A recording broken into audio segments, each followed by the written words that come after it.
नमस्कार। The inner vision में आपका स्वागत है। स्वागत है आपका मणिपुर चक्र सीरीज के पार्ट 2 में। पहले भाग में हमने जाना कि मणिपुर चक्र आपकी व्यक्तिगत अग्नि और इच्छा शक्ति का केंद्र है। आज हम इस अग्नि के सामाजिक उपयोग पर बात करेंगे। हम देखेंगे कि प्राचीन समय में एक महाराजा अपनी सत्ता को नियंत्रित करने के लिए इस ऊर्जा का उपयोग कैसे करता था, और आप एक आधुनिक लीडर के रूप में अपनी आलोचनाओं और चुनौतियों को अपनी सफलता में कैसे रूपांतरित कर सकते हैं। यह भाग आपको सिखाएगा कि दूसरों पर नियंत्रण करना नहीं, बल्कि खुद पर नियंत्रण रखना ही असली शक्ति है। प्राचीन काल में महाराजा को केवल शारीरिक बल की नहीं, बल्कि एक स्थिर और शक्तिशाली आंतरिक केंद्र की आवश्यकता होती थी। महाराजा का शासन सीधे तौर पर उनके मणिपुर चक्र के संतुलन पर निर्भर करता था। महाराजा को युद्ध, न्याय और व्यापार के संबंध में तुरंत और अडिग निर्णय लेने होते थे। यदि राजा का आत्मसम्मान कमजोर होता तो वह विरोधियों के दबाव में आकर अपने फैसले बदलता रहता और साम्राज्य अस्थिर हो जाता। एक राजा को हर दिन जटिल पारिवारिक विवादों से लेकर जमीन के झगड़ों तक हजारों याचिकाएं सुननी पड़ती थी। उन्हें हर कहानी को सुनकर भावनाओं को अलग रखकर सच्चाई को बचाना होता था। उदाहरण, सोचिए आप एक टीम लीडर हैं। आपकी टीम के 2 सदस्यों के बीच झगड़ा हो गया। एक आपका दोस्त है और दूसरा शायद आपको पसंद नहीं करता। कमजोर मणिपुर, आप अपने दोस्त का पक्ष लेते हैं या झगड़े को टाल देते हैं, टालमटोल।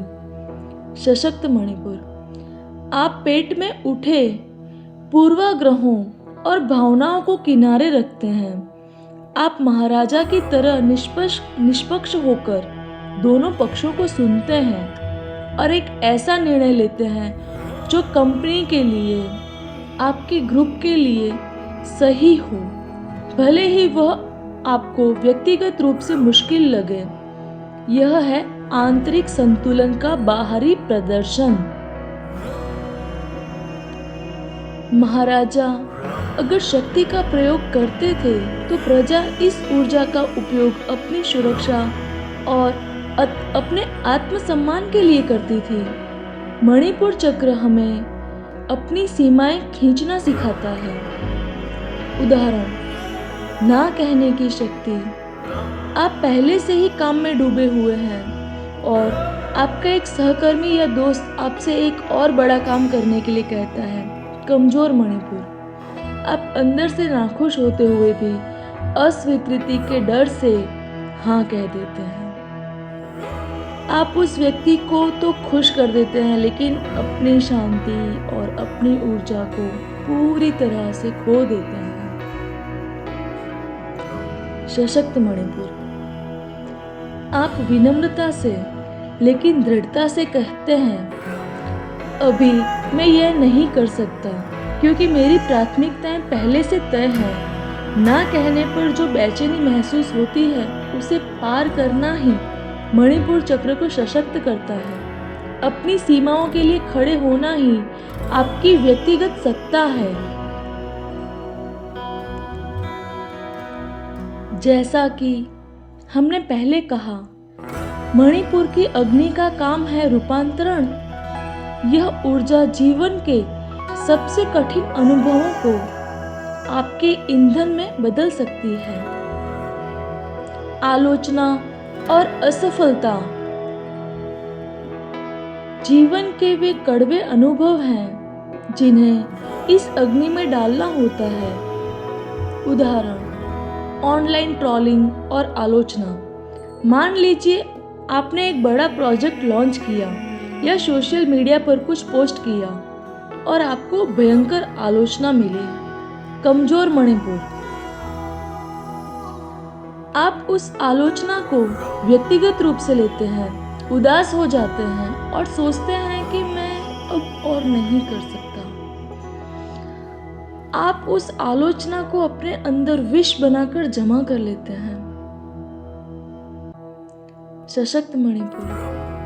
आप आलोचना को एक तथ्य के रूप में देखते हैं। आप अपनी अग्नि में उस आलोचना को डालते हैं, उसे पचाते हैं, यानी विश्लेषण करते हैं। आप पूछते हैं, इसमें से क्या सीखने लायक है? बाकी सब धुआं है जिसे छोड़ देना है।